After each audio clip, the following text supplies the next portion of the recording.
My fiancé attacks me with flying plates and shoes a week before our wedding because I won't increase the budget, but she ends up spending more, and we're not even married yet. I was supposed to get married in just a few days, until my fiancé canceled the entire wedding. Everything seemed fine until she went on her bachelorette trip with her friends. That's when things started to change. When she came back from the trip, she didn't seem like herself. From the moment I saw her at the airport, I could tell something was wrong. She looked upset, like something heavy was weighing on her. Normally, she would have run up to me, hugged me, and told me all about her trip. But this time, she barely said a word. It felt like I was picking up a stranger, not the woman I was about to marry. Trying to cheer her up, I made an effort to cook her favorite meal, pasta, in case anyone's wondering. I thought it would make her happy and show her how much I'd missed her. But instead of being happy or grateful, she lashed out. She said she'd already eaten and that I'd wasted my time cooking for her. I told her it was fine, but she argued that she felt guilty for not wanting to eat what I made. That tiny detail turned into a full-blown argument, and I could tell that her frustration wasn't really about the pasta. I tried to stay calm. I told her she didn't have to eat it right away, that she could always save it for later if she wanted. But instead of easing the tension, she suddenly turned it into something much bigger. She said I never asked before doing things for her, that I just assumed and acted on my own. Then, without letting me explain, she said she was going to the bedroom to sleep it off. I figured maybe she was tired from the flight, which made her irritable. Honestly, I thought a few hours of sleep would reset her mood and she'd be herself again when she woke up. But that's not what happened. The next day, things didn't get better, they got worse. Since that morning, it felt like every little thing I did became a reason to argue. If I tried to help her with something, she got annoyed. If I sat down to spend time with her, she found a reason to turn it into a fight. It was as if nothing I did was right anymore, even the simplest things that used to make her happy. Yesterday, out of nowhere, she told me I was emotionally manipulative and said she wished she were dating someone smarter. All of this started because I asked her to slow down on the wedding spending, which was getting out of control. To give some context, my fiancé doesn't have any savings, and honestly, she's never really had the chance to build a financial cushion. She comes from a low-income background, and her relationship with her parents is tense. They hardly talk to her or get involved in her life. They're not even invited to the wedding, that's a whole different story. Because of all that, she's basically been living paycheck to paycheck. I, on the other hand, have always been careful and disciplined with money. I've saved for years, and that's how I was able to buy the apartment we live in and the car we drive. I've also been the one supporting her financially, even long before we got engaged. You see, my fiancé has been living with me in my apartment ever since we started dating. She also uses my car whenever she wants, and I've never had an issue with that. For the wedding expenses, aside from my own savings, even my parents have contributed to help cover the costs. They put in some of their own money to make sure everything would be perfect for the big day because they were excited to see us start our life together. It's not that she wastes money, but her job doesn't pay nearly as well as mine. She contributes in other ways, like buying groceries and keeping the place organized. Which is why it hurt so much when she turned what should have been a practical conversation about the wedding budget into a personal attack on my character and intelligence. My fiancé insisted that we should have an ice sculpture and cabaret dancers to welcome the guests at the reception. To me, that was excessive and unnecessary, especially considering how much we were already spending. I told her it didn't make sense to splurge on things like that when our expenses were already piling up. Instead of talking it through, she went off on me. She started calling me names, insulting me, and finding every possible way to hurt me with her words. I tried to calm her down, but she completely lost it. This wasn't a normal argument where you say some harsh things and move on. She went into full destruction mode, throwing anything within reach. One of the things she threw at me was our dinner plates. Even after I told her to stop and calm down, she didn't. I had just bought those ceramic plates, new ones, for us to start our new life together. And seeing them shatter on the floor felt symbolic of what was happening to us. Everything was breaking faster than I could ever fix it. Between screams, she kept repeating the same accusations. That I never gave her what she wanted, that I didn't treat her the way she deserved. And that it was like I didn't even want to marry her. Honestly, I couldn't understand why she was so angry and upset with me. It's not like I was trying to deny her a special day. I just wanted us to be reasonable. I tried to explain that between my savings and my parents' generous contribution, we had more than enough to create a beautiful wedding. We didn't need to go overboard with unnecessary luxuries to make it meaningful. I told her that, in my heart, a wedding is supposed to be about the two people committing to each other. Not about putting on a show for everyone else. For me, the vows, the love, and celebrating with the people we care about most. That's what mattered, not spending thousands of dollars on ice sculptures and cabaret dancers just to impress others. But no matter how I explained it, it was like she didn't hear a word I said. So, we had that fight. I felt like she cared more about appearances, about what people thought, than about the life we were actually trying to build together. At one point during the argument, she looked me straight in the eye and said she didn't even know who I was anymore. She said it was like I had turned into a completely different person, someone she no longer wanted to marry. Then came the whole plate-throwing incident I already mentioned, and since I think that part is more important, I told it first, but things didn't stop there. After that scene, it got even worse. She stormed off to the bedroom, and I followed her only to see her pulling out her suitcase and throwing clothes into it. She started saying she needed time away from me. We were about to get married, and now she was acting like a maniac who suddenly needed time away from me. I told her that if she needed time, it would be better to just cancel the whole wedding rather than waste both of our time. I've never heard of anyone walking out of the house to get some time and coming back a few days later as if nothing happened. She replied that canceling everything was fine by her, but then she grabbed her shoes and threw them at me. One of them hit me square in the cheek, the other I managed to dodge just in time. Instead of asking if I was okay, instead of apologizing for hurting me, she kept going, her voice dripping with venom. Her screaming was so loud by that point that I wasn't even surprised when I heard a knock at the door. I can only assume one of the neighbors called the police after hearing the chaos. Moments later, 2 officers were standing at our door. The instant my fiancée realized that the police showing up might mean she'd get arrested, she started begging me not to say anything against her.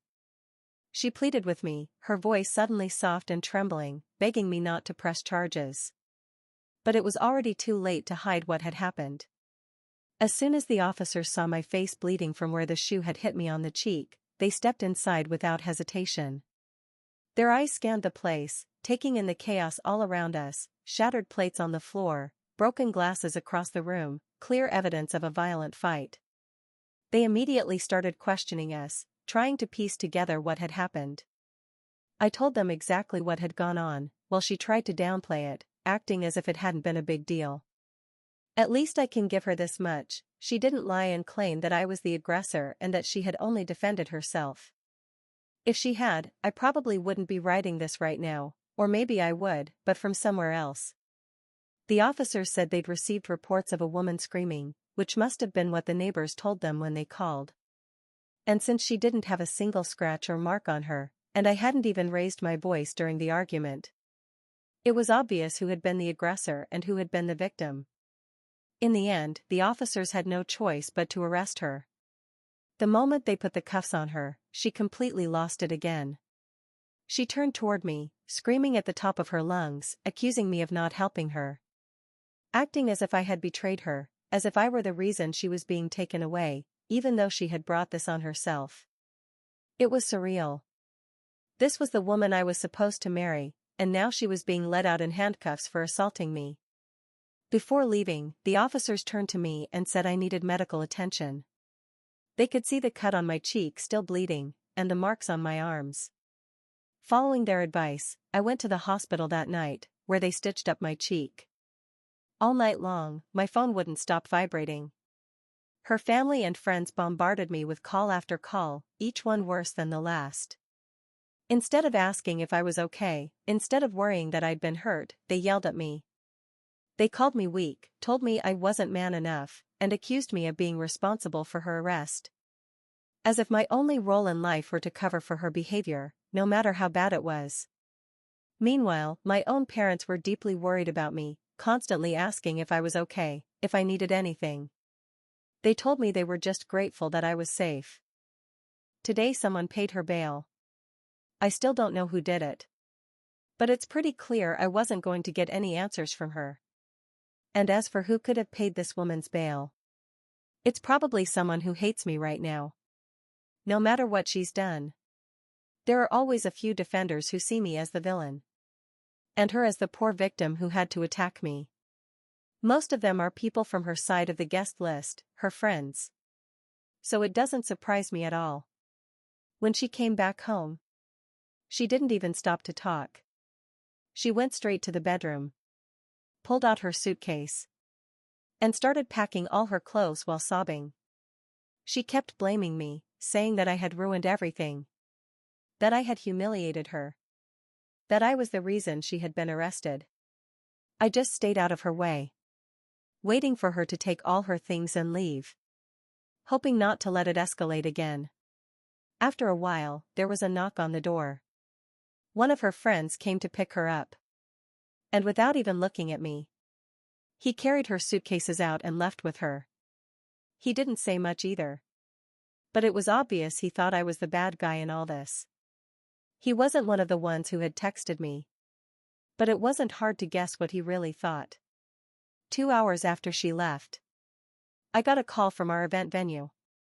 The person on the line said that my fiancé had contacted them directly and canceled the reservation. Honestly, I think that's the only good thing she's done in the past few hours. With all this chaos happening back and forth, I hadn't even had time to think about canceling everything myself. At least she saved me that step. Though I suspect she did it out of spite, thinking that I wouldn't do it myself. And that this way she could prove she was the one ending things. There are still many other things to cancel. And people to notify who don't yet know the wedding's off. My parents and some people on my side already know. I didn't even have to tell them. After hearing what happened the other night, it was obvious there wasn't going to be a wedding. That's all. I just needed to talk to someone. After everything basically went to hell in a matter of hours, or days. Update 1. Hi, I've been reading the comments. And I noticed that people keep asking the same questions over and over. So I decided to do a little Q&A. I don't have much information about my ex-fiancée right now. I don't know where she's staying or what she's doing. Why do you still call her your fiancée after everything she did? Honestly, I don't know what else to call her right now. I don't want to give her a name. Because that never ends well. You always end up writing the real one by mistake. And until very recently, she was my fiancée. Technically, everything's cancelled. And there's no chance of us getting married. Not that I'd want to at this point. But I'll talk more about that later. Why didn't you pay her bail after she was arrested? Because I literally didn't care about this person anymore. She attacked me. Made me look like the bad guy. And I wasn't going to just let that slide. That I once loved her doesn't mean I'll tolerate anything she does. And no, I'm not saying I don't love her at all right now. I've read that in some of the comments. But there's a big difference between love and knowing what's good for you. She could have chosen to sit down and talk with me about whatever was bothering her. Instead, she chose this. Had she ever been physically violent before? The plate throwing thing is new. She's had tantrums before, sure. But breaking things and screaming like that, that's a first. And that's exactly why it's something I can't overlook. That kind of behavior doesn't just magically stop. Because you're the one paying for everything. My ex-fiancée, or whatever I should call her, really is making me come up with a name for her, huh? Anyway, she doesn't have a great job. She didn't even pay for her own bachelorette trip. Her friends covered the cost of her ticket and organized everything. It's not like I pay for everything. She covers some household expenses, like groceries and small things around the apartment. But nothing major. Do you think she cheated on you during her bachelorette trip? That's probably been the most discussed topic in the comments. And it makes sense. I don't have any proof. So I can't accuse her of something I can't back up. But I'll admit I've thought about it. She came back like a completely different person. Cold, distant, angry. As if something had shut off inside her. I don't have evidence. But at this point, I don't even need it. Everything's already over between us. So if she did cheat, it would just be the cherry on top of how I now see her. Do you still want to marry her? At this point, I think I've answered that already. My heart doesn't just switch off and stop loving someone overnight. But I can't just listen to my heart either. There are way too many red flags right now for my brain not to step in and say, "Alright, that's enough, I'll take it from here." I'm devastated and confused, yes. But not so much that I'd make the biggest mistake of my life. Update 2. After everything that's happened, there's one question I can't get out of my head: why? Why did my fiancé change so suddenly, so drastically? Nothing makes sense anymore. Setting aside the cheating for a moment, everything points back to that bachelorette trip. And although I said I wouldn't change my decision, I also couldn't live with that gnawing doubt. So I decided to try to uncover the truth myself. A little bit of detective work. I thought about who I could reach out to. And one person came to mind. One of her friends who went on that trip. Someone who might have the heart to tell me the truth. I ruled out the rest because I knew they'd cover everything up for her. This friend had always been close to both of us. And I'd always considered her trustworthy. Someone I could rely on. In fact, I'd even helped her get a job once. By recommending her at my former company. That's why I felt that if there was anyone who would tell me the truth, it would be her. I sent her a message. Kept it simple but honest. I asked her to please tell me if anything had happened. Whatever it was that could explain why my ex-fiancé had started acting so differently. I promised her that whatever she told me would stay between us. That I wouldn't tell anyone else. I knew there was only a 50-50 chance she'd even respond, let alone tell me the truth. She could easily ignore me or lie to avoid getting involved. Especially if she felt like she was betraying her friend's trust. But despite that uncertainty, it felt like my only hope. After hours of staring at my phone, waiting and hoping, I finally got a call from her. Luckily, she told me everything. She said she'd been carrying a huge sense of guilt ever since one of the nights on that trip. She told me she couldn't keep it to herself any longer. Because she knew I didn't deserve to be left in the dark. It turns out my fiancé had been cheating on me. Not with just one guy, but with several men.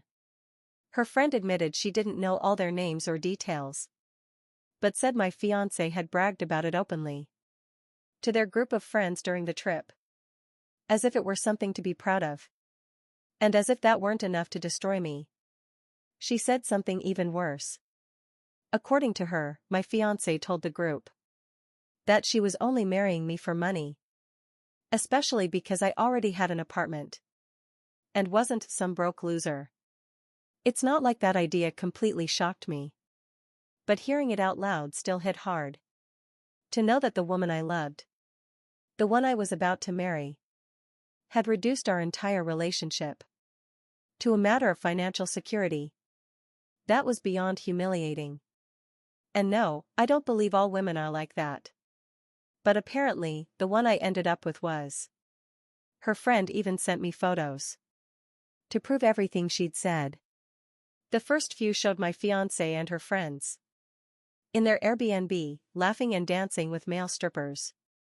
I didn't know whether to keep scrolling. But I did, and in a way, I'm glad I did. You'll understand why. Then came the image I'll never be able to erase from my mind. My fiancé leading one of those strippers into her room. The implication was crystal clear. There was no room left for excuses or denial. I didn't need proof of the other affairs. This one picture was enough. Bachelorette parties aren't a free pass. So yes, that absolutely counts as cheating. Even so, I managed to thank her friend for being honest with me. I promised her I'd never expose her for telling me the truth, because I knew how much pressure she must have felt for betraying her friend's trust. But then she surprised me again. She said she didn't want to be friends with my ex-fiancé anymore. Not after what she'd done. Not just to me, but to herself. It was as if she too had reached her own breaking point. With all that I know now, with the truth laid bare in front of me, I made a decision. I'm going to expose my fiancé for who she really is. For days, I'd been attacked, blamed, and humiliated, while her family and friends blindly defended her, painting me as the villain. But now everything's clear. Anyone who still chooses to take her side, after knowing what she did, is just as guilty as she is. They want to defend her? Fine. Then they can defend these. The undeniable proof of her cheating. It's easy to take sides when it's just one person's word against another's.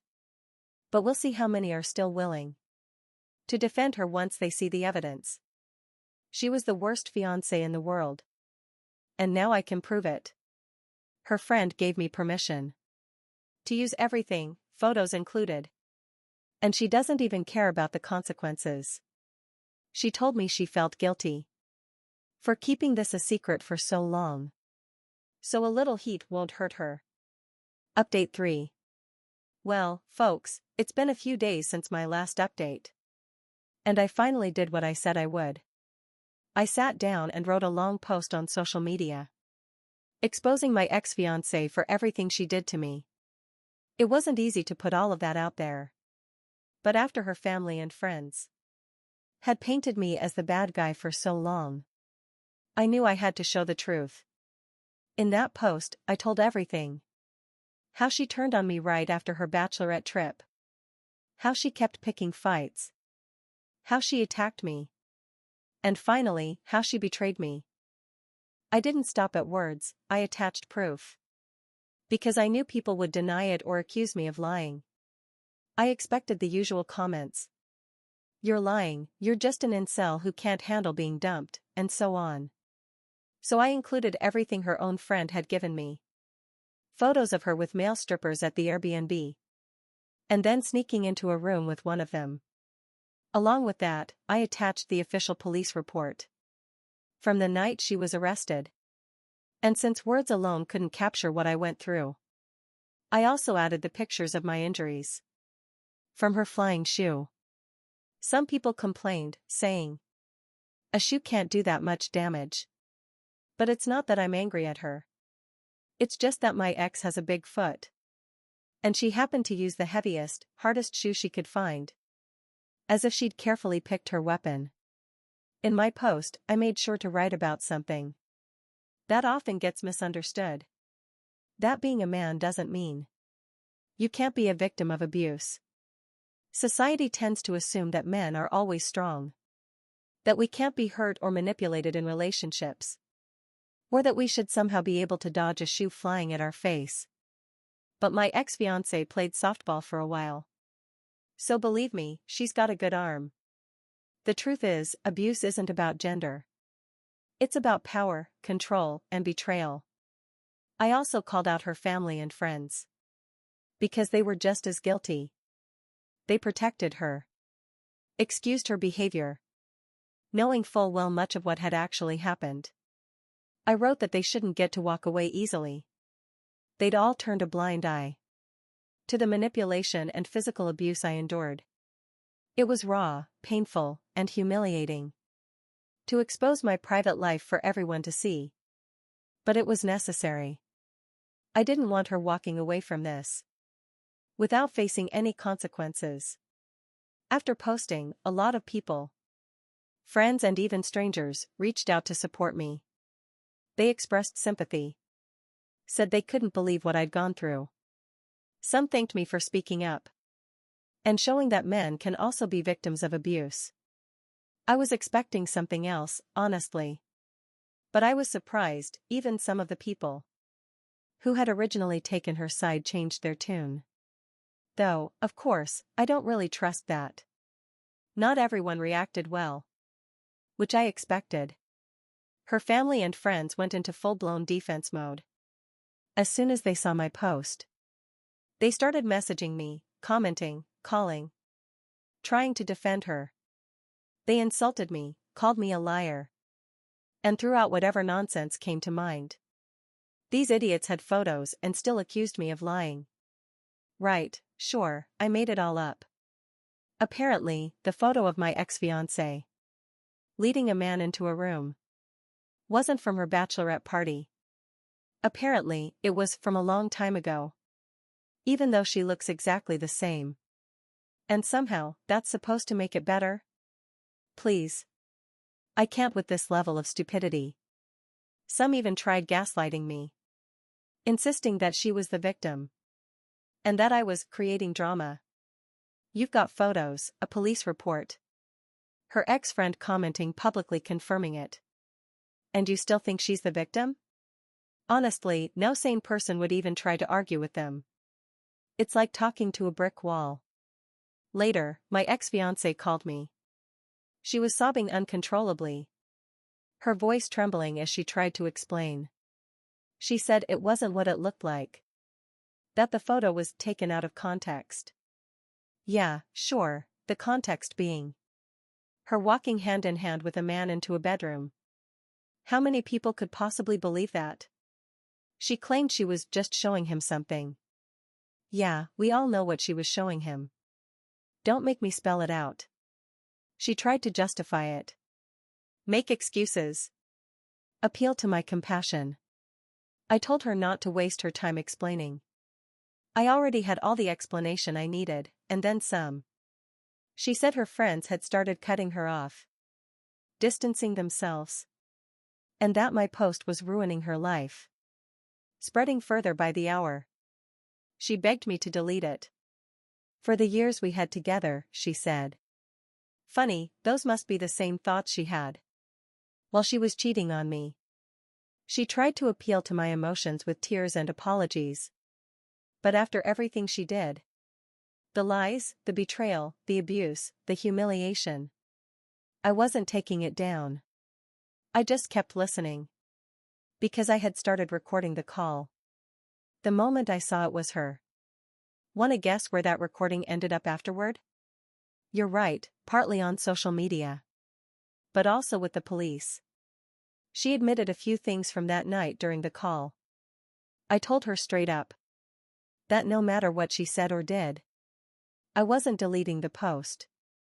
Then she tried to intimidate me, threatening to sue me for defamation, saying my post was damaging her reputation.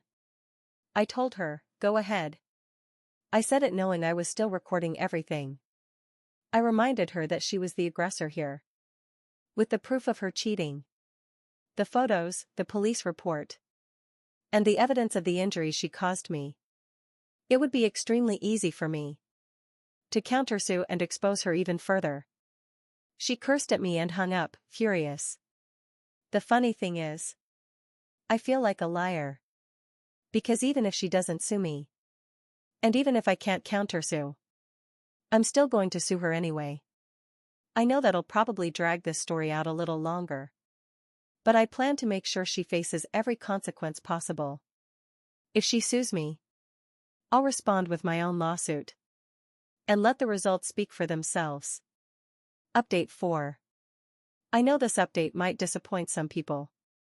Some of you just want the drama to keep going, hoping I'll never stop posting. But honestly, I'm just thankful that everything is finally wrapping up. And in a very positive way for me. We didn't have to go to court. She proposed a financial settlement to pay for the wedding expenses, the damages to my apartment, and other material and emotional costs. Yes, my lawyer loved this case and said we'd squeeze every penny we could. The settlement was actually pretty good. She had to take out a personal loan just to pay it all back. The alternative would have been going to trial. And while we might have gotten more, it would have taken years instead of months.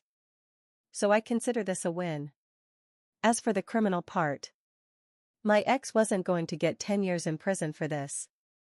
But she did get community service, a fine, and was ordered to attend a domestic violence course. That last one probably made her even angrier.